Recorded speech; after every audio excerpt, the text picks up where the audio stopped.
Hi friends, welcome back to Vino Princess Prity. நம்ம இன்னைக்கு சேனல்ல என்ன பார்க்க போறோம் அப்படின்னு பார்த்தோம்னா ஒரு கேரட் அல்வா எப்படி செய்யறதுன்னு பார்க்க போறோம். நான் இப்போ வந்து 1/2 kg வந்து கேரட் வந்து துருவி எடுத்து வச்சிருக்கேன். ஒரு 300 கிராம்ஸ் அளவுக்கு நான் வந்து சுகர் எடுத்திருக்கேன். சுகர் வந்து உங்கள் டேஸ்ட்டுக்கு தகுந்த மாதிரி கூடவோ குறைச்சலோ அட்ஜஸ்ட் பண்ணி போட்டுக்கலாம். ஒரு 5 ஏலக்காய் எடுத்திருக்கேன். அதே மாதிரி ஒரு 15 முந்திரி எடுத்திருக்கிறேன். இப்போ இது கூட ஒரு 2 பாக்கெட் பால் பவுடர் சேர்த்துருக்கேன். நான் பால் சேர்க்கல, பால் பவுடர் சேர்க்குறேன். இது கூட எக்ஸ்ட்ரா நமக்கு தேவையான அளவுக்கு நெய் எடுத்திருக்கேன். ஓகே ஃப்ரெண்ட்ஸ், இவ்வளோ தான் நமக்கு கேரட் அல்வா செய்கிறதுக்கு தேவையான பொருள்லாம். இதை வச்சு இப்போ நம்ம அல்வா எப்படி செய்கிறதுன்னு இப்போ நம்ம பார்க்கலாம். ஓகே ஃப்ரெண்ட்ஸ், இப்போ வந்து நான் வந்து ஒரு பேனை அடுப்பில் வச்சுருக்கேன். 1 ஸ்பூன் அளவுக்கு நான் வந்து நெய் ஃபஸ்ட்டு போட்டுக்கிட்டேன். இந்த நெய் வந்து கொஞ்சம் மெல்ட் ஆனதுக்கப்புறம் நான் வந்து எடுத்து வச்சிருந்த முந்திரி பருப்பை வந்து லைட்டாக ப்ரௌன் கலர் ஆக விட்டு எடுத்து வச்சாச்சு தனியாக. அதே பாத்திரத்தில் அதே நெய் பேலன்ஸ் இருக்கிற நெய்யோடையே நம்ம எடுத்து துருவி வச்சுருந்தோம் பாருங்கள் கேரட்டு. அந்த கேரட்டையும் சேர்த்துட்டு அது கூட நம்ம எடுத்து வச்சுருந்த ஏலக்காய் எல்லாத்தையும் 2த்தையும் போட்டு நல்லா கிளறி விடணும். நல்லா கிளறி விட்டு கேரட் வந்து எப்படி ஆகும்னா நல்லா ஃபுல்லாக கொஞ்சம் நல்லா கம்மியான குவான்டிட்டிக்கு வரணும். கூட எக்ஸ்ட்ரா தேவைப்படும் போது நல்லா ஒரு ஸ்பூன் நெய் வந்து எக்ஸ்ட்ரா ஆட் பண்ணிக்கோங்க. அப்போ தான் அது நல்லா சீக்கிரமாக வந்து நல்லா சுருண்டு வரும்.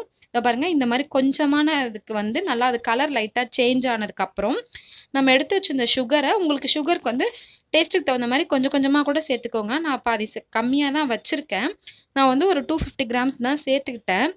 இது சேர்த்து இது நல்லா ஃபுல்லாக நல்லா சுகரும் மெல்ட் ஆகணும். கேரட்டோடு சேர்ந்து நல்லா மெல்ட் ஆக விடுங்க. நல்லா ஃபுல்லாக வந்து சுகரும் கேரட்டும் நல்லா ஒன்று சேர்ந்து அது ஒரு மாதிரி கலர் வந்து சேஞ்ச் ஆகும். அது கூட இப்போ வந்து நம்ம என்ன செய்யலாம்னா லைட்டாக வந்து நான் வந்து ஒரு 1/2 பிஞ்ச் அளவுக்கு வந்து நான் வந்து ரெட் கலர் போட்டுக்கிட்டேன். கலர் வேணும்னா போட்டுக்கலாம், கலர் வேணான்னாலும் விட்டுடலாம். பட் நான் வந்து லைட்டாக கலர் போட்டுக்கிட்டேன். இப்போ இது போட்டு இதுவும் கொஞ்சம் அந்த சுகர் மெல்ட் ஆகும்போது நமக்கு கொஞ்சம் வந்து லிக்விடாக இருக்கும். இதை பாருங்கள், இந்த மாதிரி கொஞ்சம் தண்ணி இருக்கும். அந்த தண்ணியை வந்து கொஞ்சம் ட்ரை ஆக விட்டுருங்க.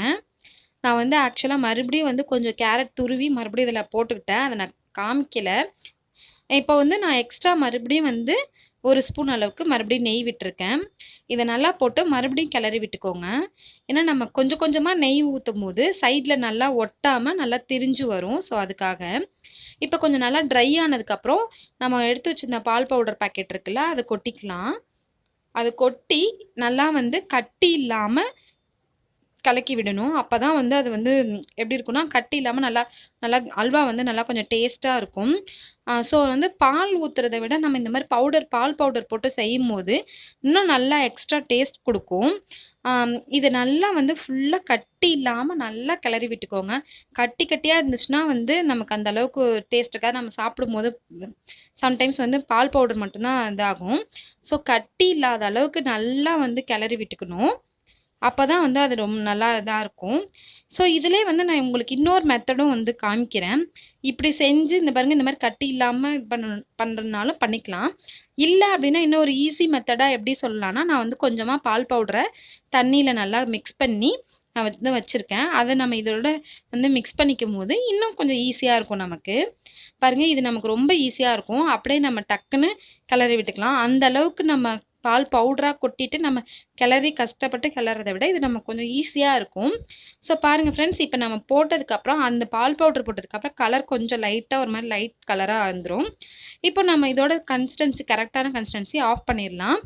இப்போ நம்ம எடுத்து வச்சிருந்த முந்திரி பருப்பை எடுத்து நல்லா மிக்ஸ் பண்ணி விட்டுக்கிட்டோம்னா நம்மளோட கேரட் அல்வா ரெடி ஆயிடுச்சு. ஓகே ஃப்ரெண்ட்ஸ், நீங்களும் இந்த ரெசிபியை ட்ரை பண்ணி பார்த்துட்டு உங்களோட ஃபீட்பேக்கை நம்மளோட கமெண்ட் செக்ஷனில் மறக்காமல் தெரியப்படுத்துங்க. அதுக்கு முன்னாடி நம்மளோட சேனலை சப்ஸ்கிரைப் பண்ணிக்கோங்க. Okay friends.